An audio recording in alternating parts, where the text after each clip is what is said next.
नमस्कार दोस्तों, आज हम सुनाते हैं बहू पैसे वाली की कहानी। गुप्ता परिवार उत्तर प्रदेश के एक छोटे से कस्बे में रहता था। घर के मुखिया थे श्री हरिशंकर गुप्ता, जिनकी पत्नी, 2 बेटे रमेश और सुरेश और एक बेटी कविता थी। हरिशंकर जी रिटायर सरकारी कर्मचारी थे।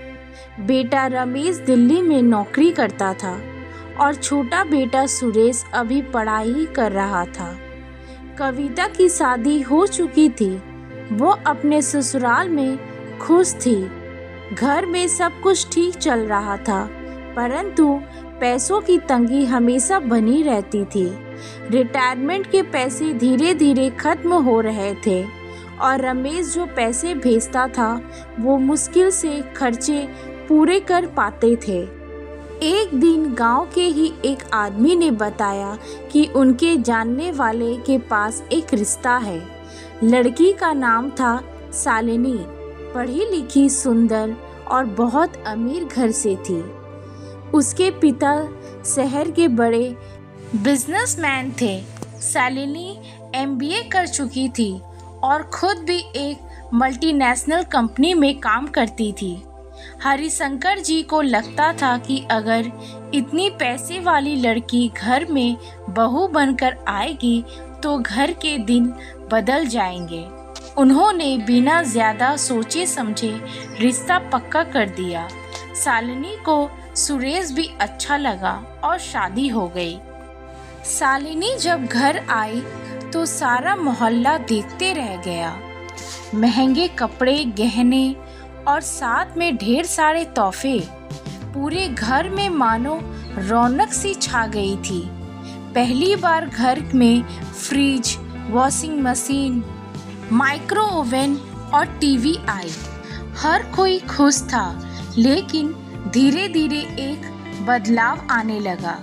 शालिनी को घर का मोहल्ला बहुत अलग लगा।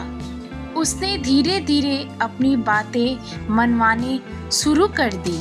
बोली, मैं नौकरी करना चाहती हूँ। सास ससुर को थोड़ी दिक्कत थी, लेकिन पैसे के लालच में उन्होंने हाँ कर दी। शालिनी की सैलरी बहुत अच्छी थी। वो महीने में 1.5 लाख कमाती थी। उसने घर के खर्च संभाल लिए।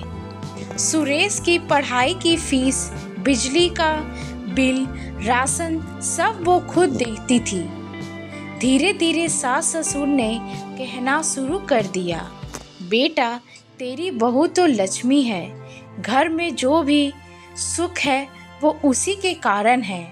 रमेश जो अब तक पैसा भेजता था उसे कह दिया गया, अब ज़रूरत नहीं, तेरी बहू बहुत कमा रही है। रमेश को बुरा लगा, लेकिन उसने कुछ नहीं कहा। कुछ समय बाद शालिनी ने सुरेश से कहा, मैं चाहती हूँ कि हम अलग घर में रहें। मैं ऑफिस से थक कर आती हूँ और यहाँ कोई सुकून नहीं मिलता।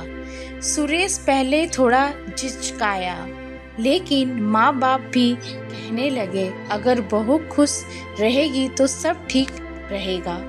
वो लोग अलग रहने लगे। शालिनी ने धीरे धीरे अपने नियम लागू कर दिए। काम वाली रखी, बाहर का खाना मंगवाना शुरू किया। सुरेश जो कभी सीधा साधा लड़का था, अब शालिनी की मर्जी से ही चलता। कुछ सालों में सास ससुर बूढ़े हो गए। रमेश भी विदेश चला गया। शालिनी अब प्रमोट हो गई थी और 3 लाख महीने कमाने लगी थी, लेकिन अब वो घर वालों से बिल्कुल कट चुकी थी। हरिशंकर जी की तबीयत खराब रहने लगी।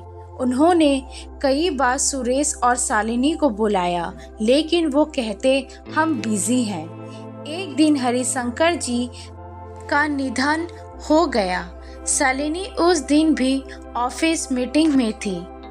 1 साल बाद सुरेश की नौकरी लगी, लेकिन अब उसकी पहचान सिर्फ शालिनी का पति बन गई थी। लोग ताने देते, अरे तू तो बीवी के पैसे पर पल रहे हो। सुरेश को ये बात चुभने लगी। वो अब महसूस करने लगा कि उसने अपने माँ बाप की अनदेखी की सिर्फ पैसों के लिए। शालिनी अब भी अपने तरीके से जी रही थी। उसका ध्यान करियर में था, परिवार में नहीं। एक दिन सुरेश ने फैसला किया, अब अपने बूढ़ी माँ को वापस साथ रखेगा, चाहे शालिनी माने या ना माने। शालिनी ने जब ये सुना तो कहा, अगर तुम्हें माँ को रखना है तो मैं अलग रहूँगी। सुरेश ने पहली बार गुस्से से जवाब दिया, मैं अब अपने रिश्तों को पैसे से नहीं तोलूंगा। तुम चाहो तो रह सकती हो, नहीं तो रास्ता खुला है। शालिनी चली गई। सुरेश अब अपनी माँ के साथ रहने लगा। पैसे कम थे लेकिन शांति बहुत थी। शालिनी भी धीरे धीरे समझ आया कि पैसे से सब कुछ नहीं खरीद जा सकता, न सामान, न प्यार, न परिवार। वो वापस आ गई, माफ़ी मांगी और कहा, अब हम सब साथ रहेंगे और मैं रिश्तों को पैसे से नहीं, दिल से संवारूंगी। तो दोस्तों, हमें इस कहानी से ये शिक्षा प्राप्त होती है कि पैसा ज़रूरी है, लेकिन सबसे ऊपर होता है रिश्ते। अगर पैसे के लालच में हम अपनों को खो दें तो अंत में हाथ कुछ नहीं आता। शुक्रिया।